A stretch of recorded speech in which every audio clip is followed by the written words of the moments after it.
This is Curious Minnesota, a Star Tribune project that sends staff from the state's largest newsroom hunting for the answers to great questions we receive from you. We're here to answer everything you want to know about the state's people, places, and culture. I'm your host, Erica Pearson. Here in Minnesota, we love our loons. That iconic call, the beautiful black and white pattern, the way they carry their babies on their backs gliding through the water. It's why they're our state bird, and it's why they're on our license plates and T-shirts and flags. It's why our Major League Soccer team is named the Loons. But we received a question that made me wonder about these creatures. A young listener wrote in about a scary loon moment when he was swimming. Here's the story. He was swimming in a lake, and he didn't realize it, but he swam right in between a loon and its chicks.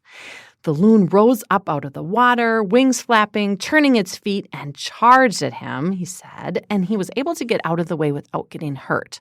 But it made him wonder, do loons sometimes attack people? And how often does this happen? Eva Herscowitz dove deep into loon behavior to take this one for us, and thanks for being here, Eva. Thanks for having me. Well, first of all, I'm curious, what led you to take on this question? Yeah, so I am relatively new to Minnesota. I'm actually from the D.C. area, and before moving here, I lived in South Carolina, where the great wildlife threat is alligators, of course, and so that immediately made me think if Minnesota has anything similar. And so when you sent this question out, seeing which reporters were interested, my alligator brain immediately turned on, and I wanted to see if people should be freaking out when they enter the water in Minnesota like they do in Charleston. Okay, and alligators are terrifying. Where did you go to find answers for this one? So luckily, Minnesota is a great place for science, and there are a ton of biologists and kind of citizen scientists who study this kind of thing. So what are some of the things you learned from the loon experts? I wonder if you can give a little like Loons 101. Yeah, so Minnesota has the largest population of loons in the lower 48 states at about 12,000. Interesting. So Alaska has more? I believe so. Okay. We'll get there. We'll beat them one day. That's interesting. Loons are very agile birds. They have really solid bones, which actually helps them dive up to 250 feet. Their calls can be heard up to 600 feet away. So if you can't see a loon, maybe you can hear a loon, or maybe a loon will just kind of pop up from a lake when you're least expecting it. And they can be spotted pretty much on every lake in the state in the summertime. Oh, that's so interesting. Yeah, so I spoke with a woman who calls herself the Loon Ranger because she's just kind of carved out a reputation for being the loon lady, as she put it.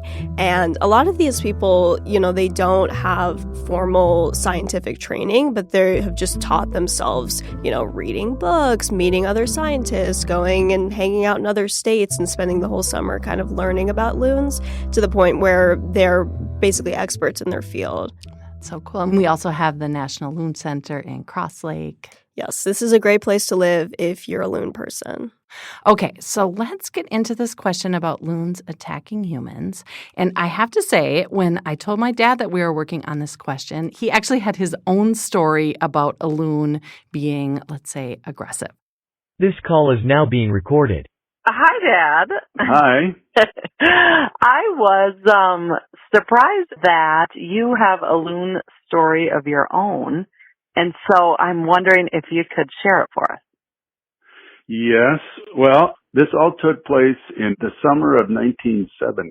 Right after my junior year of high school, I got a summer job at Cedar Rapids Lodge on Medicine Lake in Beltrami County, next to Black Duck, close to Black Duck. And it was a family resort, maybe a dozen cabins and a big dock, and it was my job to take care of the dock. And a boat went with every cabin, and sometimes customers would bring their own boats, and so then we would have to move the resort boats off the dock and stack them on the shore.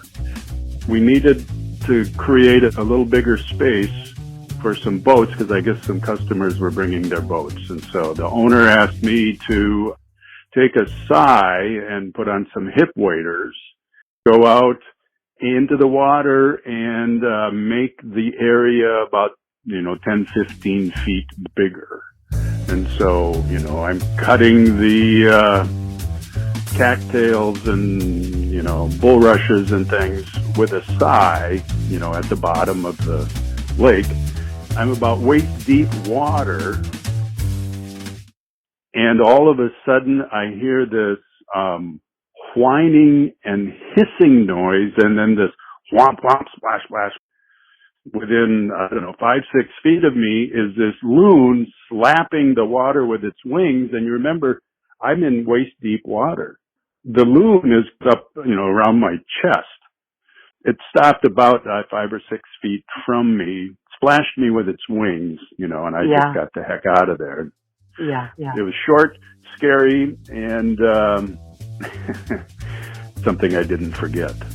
And then the resort owner put up some posts and a sign that said, loon nest, leave alone, or something like that.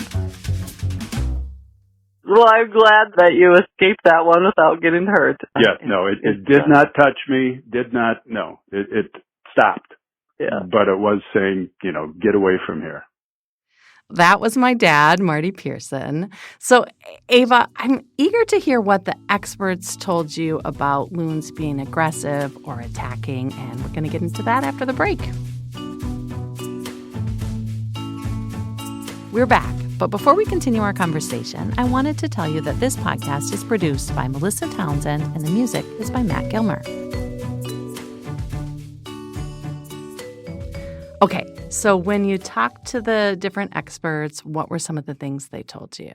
Yeah, well, your dad's story really reminds me of a story I heard from a woman who recalled a teenager swimming on a lake near Virginia, Minnesota, and apparently he unknowingly got too close to a loon and her chicks, and she kind of ripped up his legs, is how she put it, and he had to go to the ER and get stitched up. But that was the only loon attack that she recalled. So I cast a wide net trying to figure out if people should be kind of watching behind their backs when they enter lakes. And the question was settled pretty quickly by many of the scientists I talked to. They were very emphatic that loons are not a big threat to humans. It's kind of the other way around. Humans are the ones who are just messing things up for loons. That makes sense. But there were a couple attacks that some of the scientists and residents did point to. I spoke with a biologist who has been on lakes studying loons for over 30 years, and he said there were a couple stories when he was younger, kind of bumbling out on the lake, got too close, and the loons actually started hitting his canoe or his kayak with their bills. Just like you don't want people to get too close to you if you're maybe around your kids or doing your own thing, loons kind of do the same thing. They want to be protected. So did these encounters, the aggression that you described, does it always involve a chick or a nest? I don't think it always involves a chick, but I think it's safe to say that if a chick is present, the risk likely increases. That makes sense. So if you're out there in the lake, what should you look for that would let you know that you're getting too close? So the good thing is loons do have a couple of warning signals that they give off before any sort of aggression. A big one is a penguin dance, which is when a loon rises out of the water and kind of starts churning its feet, raising its wings so people know to back off. They also sometimes dive under boats as sort of a protective behavior, and they like to make noise. So they yodel.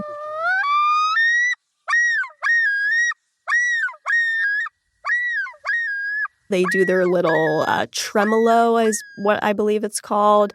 So if you don't see it and you hear it, maybe that's the warning to stay back. That is interesting. Did they mention that people should behave a certain way around loons? Yeah, so a big thing is just keeping your distance. If you're kayaking or paddling and you see a loon, especially with chicks, it's always a good idea to kind of give her some space. I think that's the biggest one. Yeah. I feel like loons, though, sometimes, especially if you're in a canoe or a kayak, you can be right, like they could be under the water, but you have no idea how close you are to them. That is very true. I guess just always stay alert. I was kayaking recently and I saw Canada geese with a bunch of babies, and those things can be pretty aggressive. So I immediately just backed away and kind of went around. But it can be scary if you're on the lake and suddenly you see an animal and you didn't expect to. Yeah, geese. Geese, I would not be surprised, actually, if they're there are more recorded attacks because they definitely are super protective. Definitely. Yeah, maybe that's the next question that we should answer. Yeah. And you mentioned that they're under threat. Yeah, so loons sadly face a lot of problems from humans. The top three issues that they face are ingesting fishing materials, which lead to lead poisoning. There are boat strikes in the summertime when people are just hanging out. And then they also tend to get caught up in fishing hooks and lines. Are there ways that you learned that we could better protect loons?